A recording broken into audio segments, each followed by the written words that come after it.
from an undisclosed location in the Great Western Desert in the land of the free and autonomous Native American people.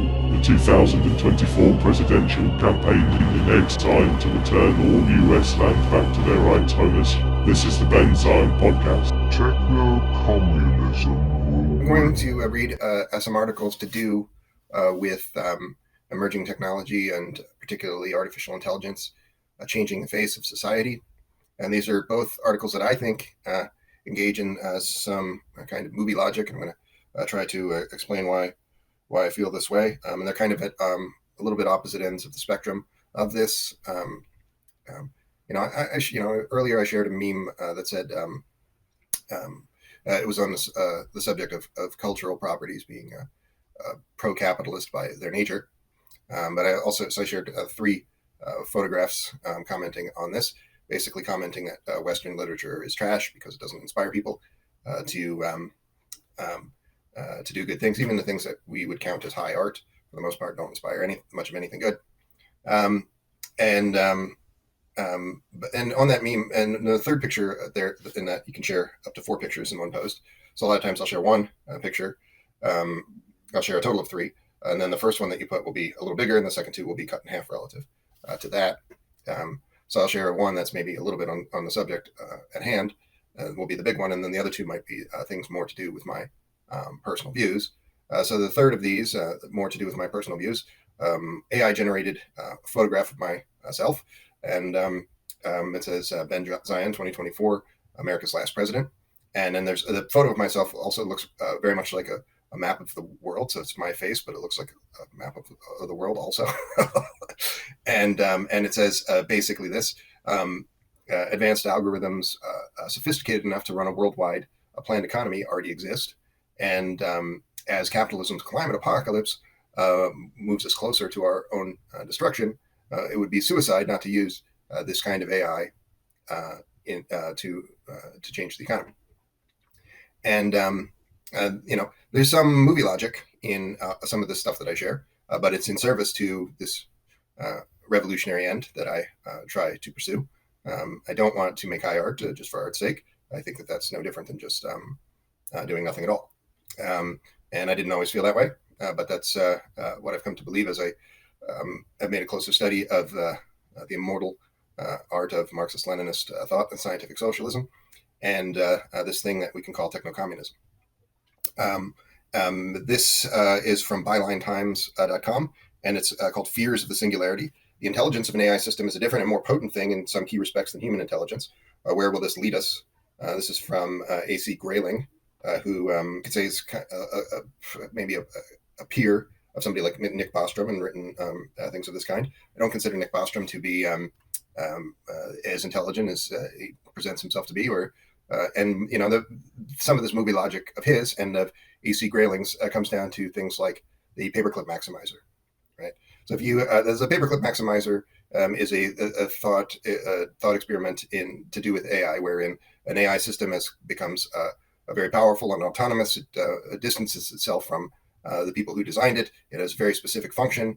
That function, in pursuit of that function, it does things destructive to humanity. So, for example, turning the entire planet into paperclips. There's some big leaps that are occurring when you accept that this is a realistic prospect, that human beings would build a system which they have no oversight and would become so powerful in the absence of that oversight. It seems just it seems a person who would posit this, who would say something like this, has never actually built something in their life. That's not how things are built. And that comes down to this essential problem of the movie logic of recent months around AI fearmongering and AI discourse, such as it is, which is this essential same problem. The AI is described as becoming an agent unto itself outside of human influence. Everyone knows that that's not how AI is used now, and everyone knows that no one would build a system like this. So it doesn't matter how powerful and autonomous the AI is itself. There's going to be some person or group of people controlling that or bending it to its will. And the existence of such people, I would posit, is why these capitalist class bobbleheads talk about AI as this alien force, because they don't want to acknowledge that fascism exists and that fascist bad actors are really doing things of this kind, such as killing the planet and enslaving much of the human race and abusing much of the human race, causing many species to go extinct. There's a headline that says, we're getting closer to this sixth mass extinction than previously thought. Something like 35,000 species are on the cusp of going extinct now. Ocean prospects for ocean life are very poor in that respect as well. There's a very real sense in which we may have already killed the ocean, and we're just kind of breathing our last gasps of oxygen in slow motion as these systems collapse. And even so, you can't get ordinary people to take a harder stance against this kind of ecocidal violence, and the U.S. Military, which is the same problem. The problem of ecocide and the problem of the United States military-industrial complex is the same problem. The United States military-industrial complex is the world's worst polluter, but it's even worse than that because the United States positions itself on the world stage as a protector of super polluters. It will punish anyone who doesn't uphold these super polluters, and so you have a system. It's accurate to say that if the United States had not existed in its present form in the last 100 years as a fascist / anti-communist ecocidal monstrosity, that the planet would not be dying and humanity would still have many more decades beyond projected, maybe 6 decades, that it might continue to exist intact, more or less intact.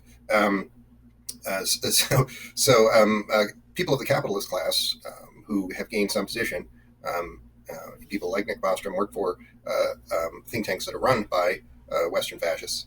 And all of these kinds of people, whether they're as well known as Nick Bostrom or not, if they've gained access to this kind of privilege, they have a very particular vested interest in not criticizing the systems from which they make their livelihood.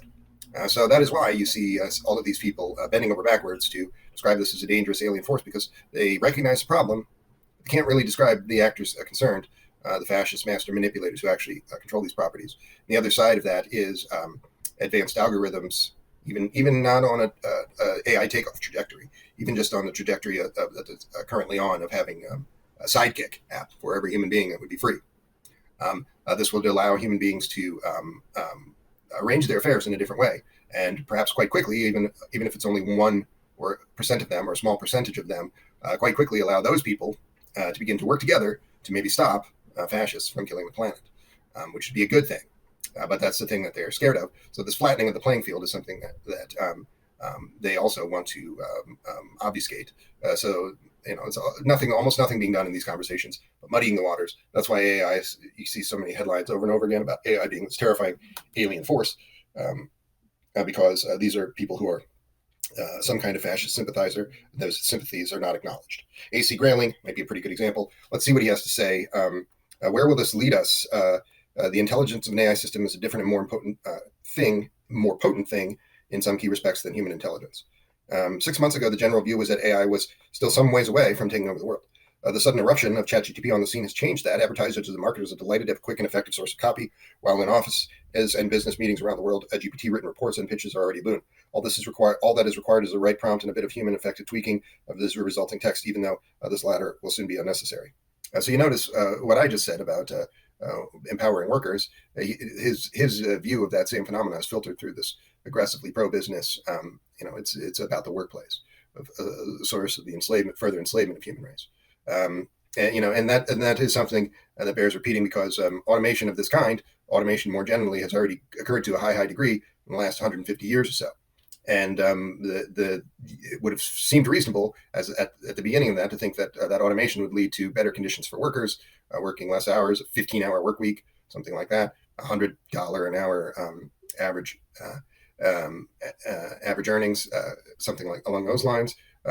Conditions overall getting better, things like a public health service and a housing authority, and all kinds of things that would make for a better society, with no one being enslaved or being crushed against the sides, and no one being outside of feeling happy and productive.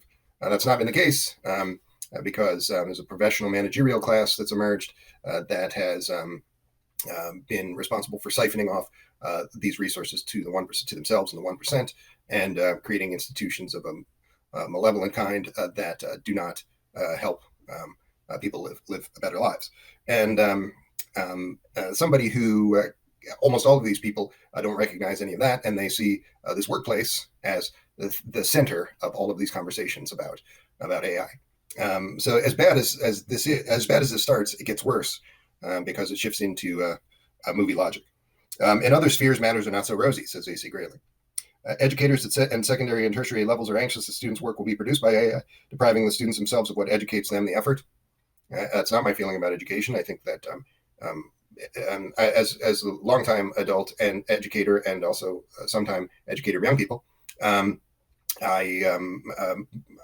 recognize, as many educators do, that working on things that are task oriented and project based, this is a very reasonable thing to do, as opposed to testing and so forth. And when you take this ChatGPT integration and look at it from that angle, it's just extending what can be done in the course of a day.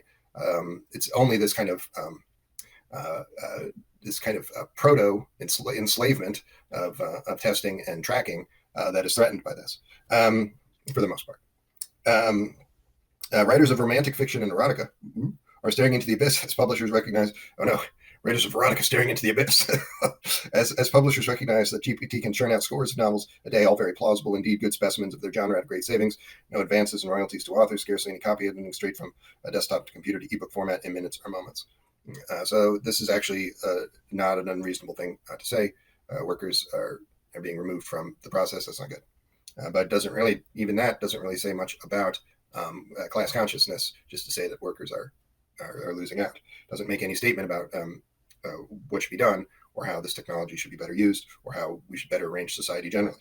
I do not imagine that this point is fanciful. The plots of every Mills and Boone novella are practically identical. Names and situations, doctor/nurse, boss/secretary, even if the sex is reversed, may change, but the format does not. As it happens, the basic structure of a Mills and Boone novella is the same as a Jane Austen novel. Boy meets girl, problems ensue, problems are overcome, and then happiness. Quite where the changes, good and bad, wrought by ChatGPT will happen and how far they will go remains to be seen. These are early days in a dizzyingly rapid process, and ChatGPT is only one of many galloping advances in many areas of AI application, for scarcely any of which we are prepared. No frameworks of management, ethics, sensible regulation, or anticipation are in place. No frameworks of management or ethics are in place for the ordinary running of society, as I contrasted that the world that somebody like Buckminster Fuller in the early to mid 20th century might have imagined, where the United States becomes benevolent, or any country becomes kind of benevolent technocracy, or a first phase socialist country focused on technology, and the good use of technology. And the contrast to that, to the hell we currently live in, there's no frameworks of management, ethics, or sensible regulation in any of that. So this is why people shy away from these things when talking about AI, because the natural conclusion would be that capitalism is the problem, but they can't say that; they'll lose their jobs. So they make up this kind of fairy tale. They kind of just confuse the narrative, and they sacrifice the credibility in order to help to maintain this horrible system. The greatest fear that has prompted even some leaders in the AI field to utter cries of caution is artificial general intelligence. So this is where this goes from kind of garden variety dumb to the movie logic that I mentioned before. AGI. This is envisioned as human-like intelligence, but on steroids, vastly greater than human intelligence, and therefore capable of taking over the world. As has been well said, AGI might be the last thing humanity produces. Once it exists, it is game over. There will be no controlling it. Again, that's a capitalist framing of this. In already existing first phase socialist world, where countries all have things like a public health service and housing authority and jobs guarantee and very, very limited influence of private wealth, no one even views any of this as a problem.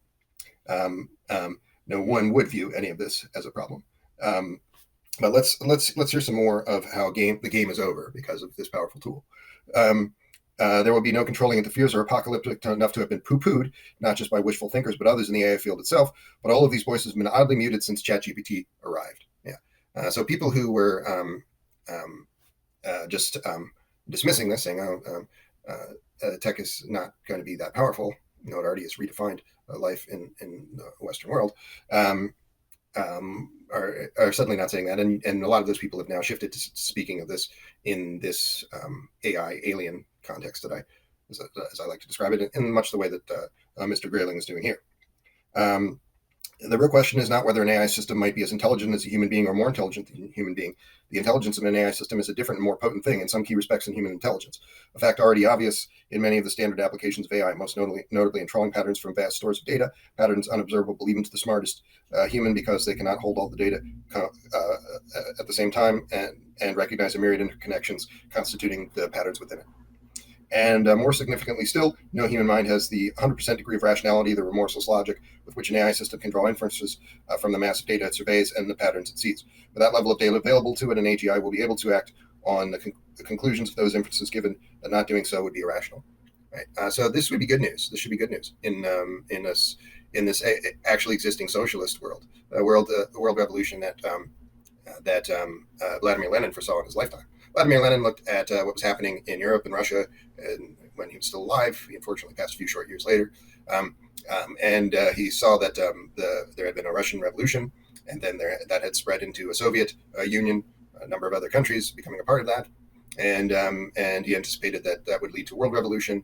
He saw class consciousness overwhelming people's conservative baggage and elitist institutions quite quickly. Unfortunately,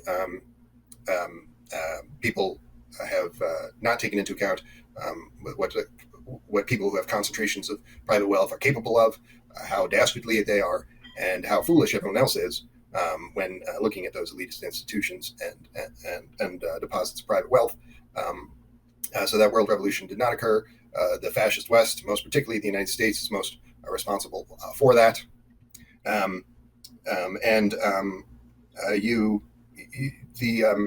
This idea of one of the first things that I said before starting this article was about this meme that I've shared many times, a few different variations of that many times, about advanced algorithms being powerful enough to run a worldwide planned economy that could control those basic necessaries, supply chains, food, housing, healthcare, the things that are actually the actual economy, not just capitalist bullshit that serves no function that people pretend is important because it's got a big made up number associated with it, stock market and so forth. This is why is the stock market important? Well, because the stock market's important. Well, why is the stock market important? Because the stock market's important. If you engage in this elitist circular logic, you can just say that anything is really important and necessary. And these unimportant things are what advanced algorithms have thus far been used, and not just unimportant things, incredibly dangerous things. Imperialist violence. So, what do we use computers for? Kill poor people in other parts of the world. You're doing a great job, everybody. That's not what we're using our personal computers for, but that's what a lot of these systems were developed by people who wanted to do that, and they're controlled by and large by people who do that today.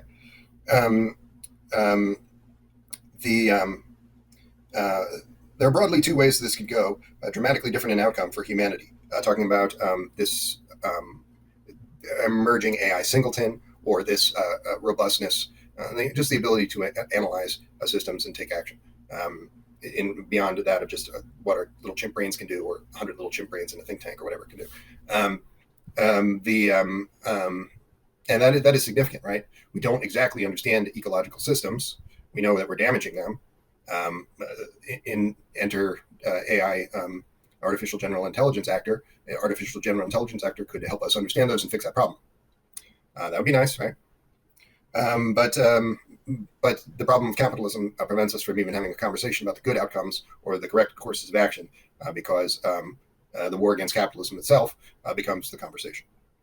But they don't say it's a war against capitalism. They just say this is an alien force that's going to kill us all, which is very, very stupid, as you know. One is that the AGI in effect, this gets stupider and stupider. One is that the AGI in effect asks itself, what is the most destructive and disruptive thing on the planet? The answer is, of course, human beings. With the level of knowledge it possesses, or it will know, it will be able to work out in fractions of a second how to wipe humanity off the face of the earth. It's again the most chronic problem, one of the most chronic blind spots of the capitalist class. They can more easily imagine the complete annihilation of the planet than they can imagine small change to the economic system to right the ship. That's so stupid. So we immediately then, of course, all these conversations go to AI becoming autonomous and scheming against human beings, thinking that they're its enemy. It doesn't even make sense. But it is what it is a pretty good if you look at it from the point of view of CIA talking point, that kind of thing, right? So you watch war movies, about somebody going to another part of the world from the United States and killing communists, and then feeling sad after about having killed communists and wondering what they were doing with their life. But and you say, oh well, that has a good message, right? It's telling people that they shouldn't be violent baddies. But by and large, this phenomena of violent media is the effect of violentization of inuring people to these to the problems of violence. This, you can look at this stupid thought experiment about AI doing something incredibly destructive as a CIA talking point, this very sneaky crypto-fascist narrative that's insinuating its way into the public consciousness, so that when fascist master manipulator, whoever, Peter Thiel, does something really, really dastardly with AI, and then you say, well, we knew all along that something bad could happen because of AI. But all along, they were priming the pump with this narrative of the AI itself being the evil, and not the fascist being the evil. They will know how to access nuclear power stations and nuclear arsenals, how to override their controls and blow them up all simultaneously, how to release deadly viruses from medical research laboratories worldwide, how to overactivate drainage systems, water outflows from dams, and electronically controlled locks on rivers and canals, not simply to prevent widespread floods, but to increase pressure on geological fault lines to precipitate earthquakes, because it will have the data showing how mismanagement of water has caused devastating earthquakes in China and other places. But in any case, interdiction of water supplies and their pollution will be an effective way of killing large numbers of people if they survive the nuclear holocaust already unleashed. Oh, there was already a nuclear holocaust. I didn't even know. So just making up a story about, just making up an apocalyptic horror story, and then saying that's what AI wants to do. There already is an apocalyptic horror story going on. You, my friend, are the protagonist of an apocalyptic horror story. Capitalism's climate apocalypse killing the planet. You could be the one to stop that. You could be the one to bring folks together to see that doesn't happen. Why aren't you doing that? You're not responding appropriately. That's why I dislike this narrative. They say, oh, Benzain, you're not really trying to communicate with other leftist futurists and techies. Because all of those people are low-key anti-communist, basically. 1 in 1,000 of them, maybe it's not. So they don't recognize that revolutionary communists and movements of that kind are the only people to ever escape this kind of stranglehold of private wealth and fascist institutions killing the planet. That's the only thing that could stop that is a people's revolution. But they're not talking about a people's revolution. They're not centering their movement and activities around a people's revolution. They're doing quite the opposite. Well, even the good leftists of the tech world. So they're just people of the capitalist class pretending to be something that they're not. They're fascist sympathizers. Every person who's not this person trying to uphold and advance and spearhead a people's revolution to save the planet. Every person historically who is not revolution minded of this way has rationalized themselves as some kind of progressive or some kind of good actor on the world stage. They lied to themselves and others in this way. And so, these people who are calling themselves good liberals and leftists are no different from any other fascist sympathizers, as far as I'm concerned. And back to our AGI horror story. These are probably just a few things an AGI would initiate in the first fractions of a second of realizing that it would be illogical to permit humanity's continuing existence. Right? This is a crypto-fascist line of thought, a 100% crypto-fascist line of thought. Just like overpopulation narratives generally are hardline fascistic, something it took me 35 years to begin to recognize. So put in the context of livestock systems, there's 70 billion mammals being killed and almost a countless number of fish being killed every year for food, something like that. Many, many orders of magnitude larger than the number of humans on the planet who we don't feed properly, or we feed about half of them properly. So the person who says that there's too many people on Earth, is that person an ardent opponent of livestock systems and an ardent advocate of plant-based replacements that taste almost the same as those things? No, they're not. They're just saying there's too many people on Earth. They're not saying that we could easily feed those people if we really wanted to. They're just saying there's too many people on Earth. This is a kind of violence against the global South.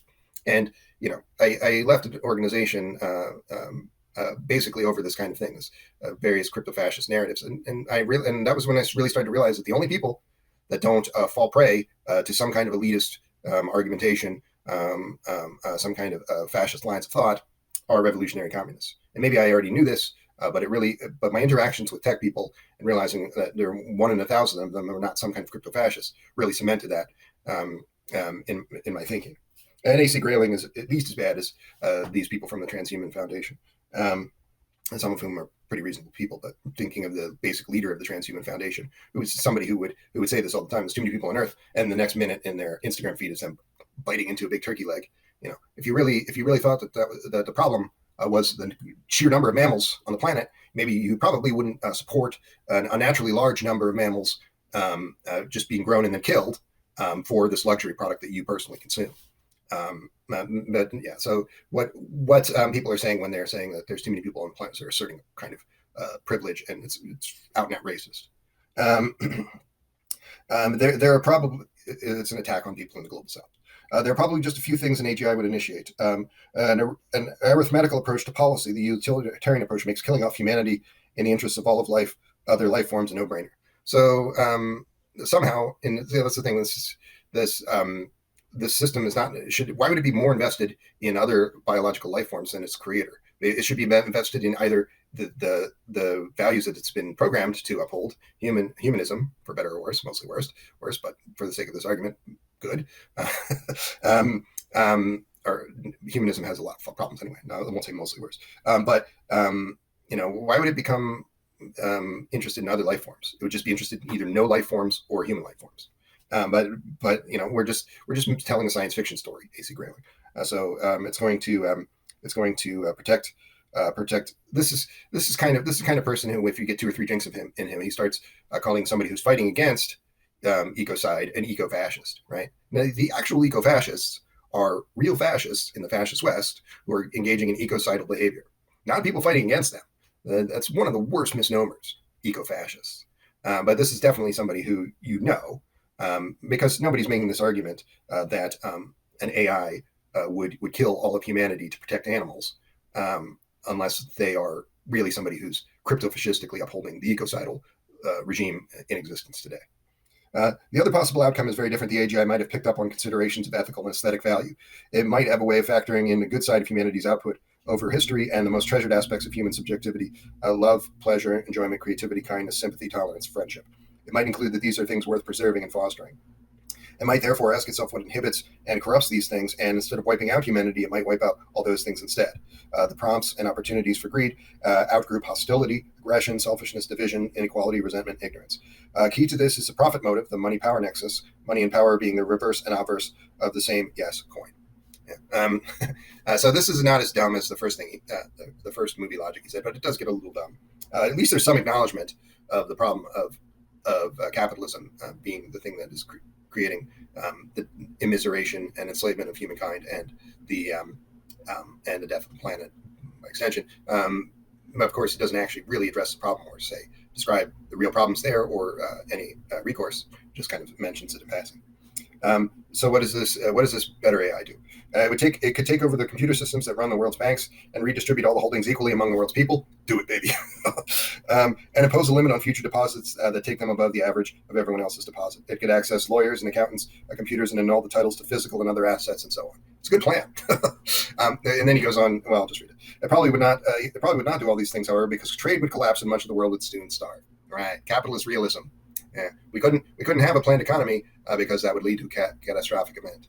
The catastrophic event is humanity really only servicing half of its population because of the capitalist system, because of the fascist West. Literally, it's not just it's bad service. Give you 10% less of the tip. It's 1 billion people living some years of their life without proper food or water. Okay, and many billions besides living in suboptimal conditions. All of that would increase suboptimal conditions that would decrease their average lifespan. So those 1 billion people, they have a low lifespan. They live 30 or 40 years only. And then those other many billions of people, besides, they have an unnaturally low lifespan, still standards of deviation below the 80-year benchmark that should be being met and would easily be being met in that world where the world revolution had occurred. World of the public health service, where every area and region has a public health service that functions fully, we'll see people living 90 years old all around the world. But instead, we do violence to one another. So that's a really stupid thing to say that we could never change the economic system. It would lead to a catastrophe. Catastrophe is already occurring. and this would be the one thing in the world that could stop it. Stop the relentless profit motive that drives big business and ultra high net worth individuals to ruin the planet's environment, control its politics, increase inequality, foster divisions and animosities to keep people distracted, and sponsor wars in order to sell arms and distract yet more. Yeah, this guy works for a think tank that does like 4 of those things, but whatever.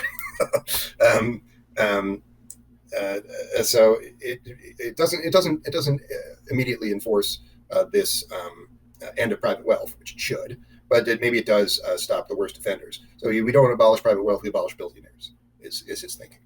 How would it do that? I can think of a couple of ways, laborious and time-consuming. Like stuff like true democracy.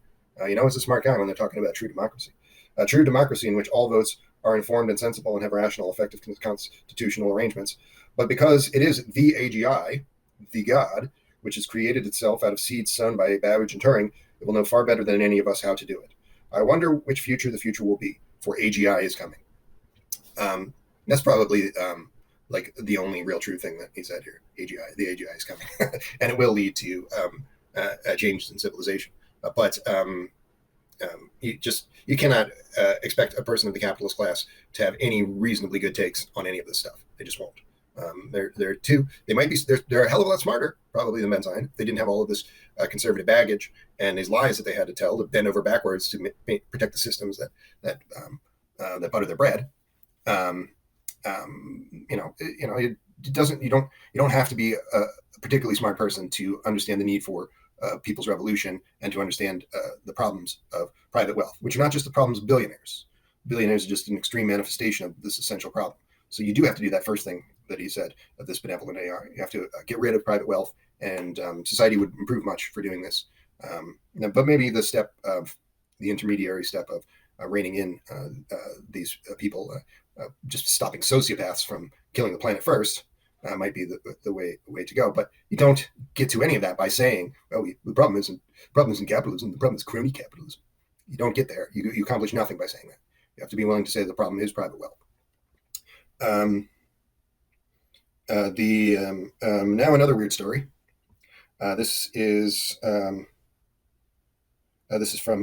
finance.yahoo.com. AI learning from AI is the beginning of the end of AI models. So this is a little bit different kind of AI problem described here. This is from Jose Antonio Lanz, June 12th. Both of these were just coming out in the past few days. Artificial intelligence has been a game changer in numerous fields, from healthcare to retail to entertainment and art. Yet new research suggests that we might have reached a tipping point. AI learning from AI-generated content. This AI Ouroboros, yeah! Oh, they're using Ouroboros in a bad way, though. Boo. This AI Ouroboros, a serpent eating its own tail, could end quite badly. A research group from different universities in the UK has issued a warning about what they call model collapse, or a degenerative process that could entirely separate AI from reality.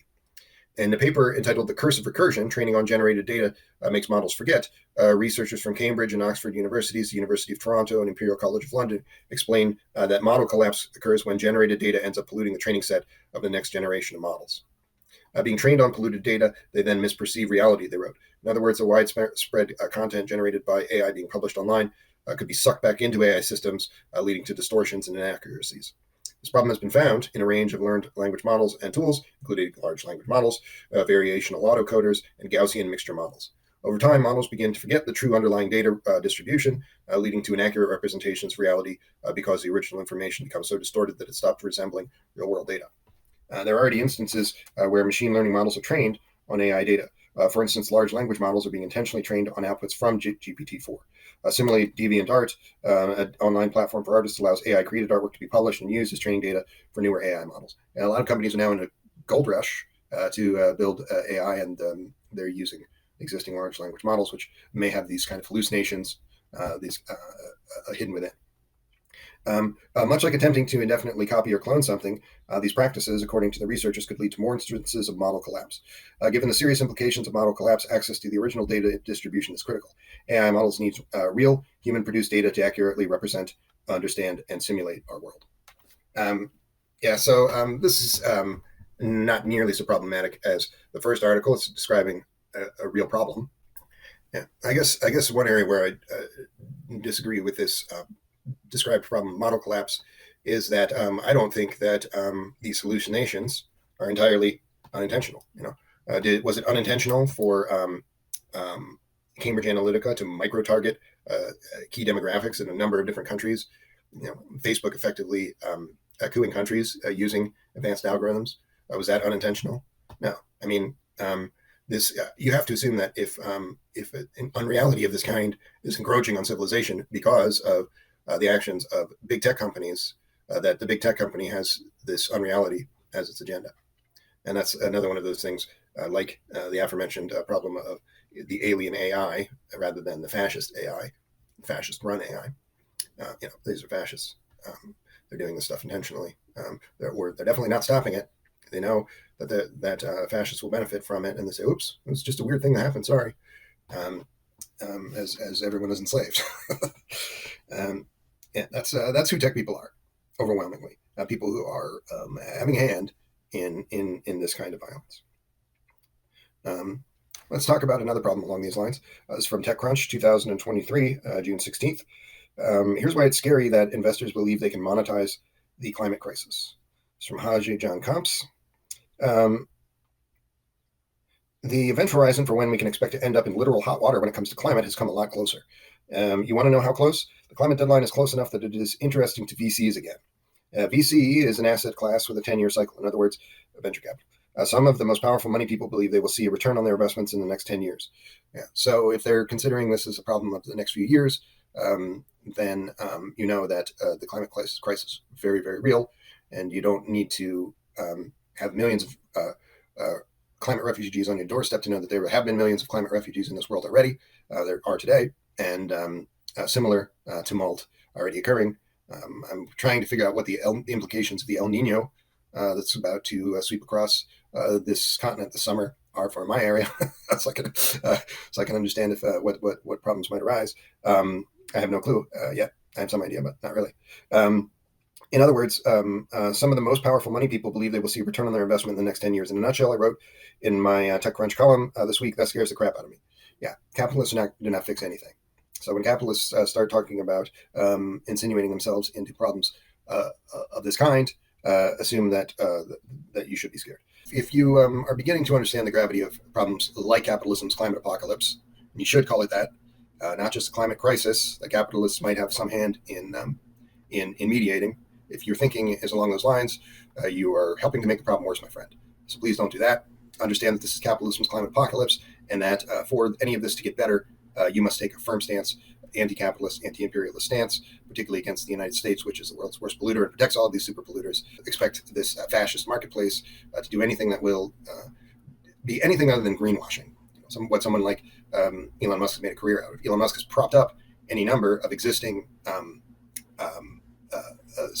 marketplace sectors, most particularly automotive sector. So automobiles should not exist, right? Killing the planet.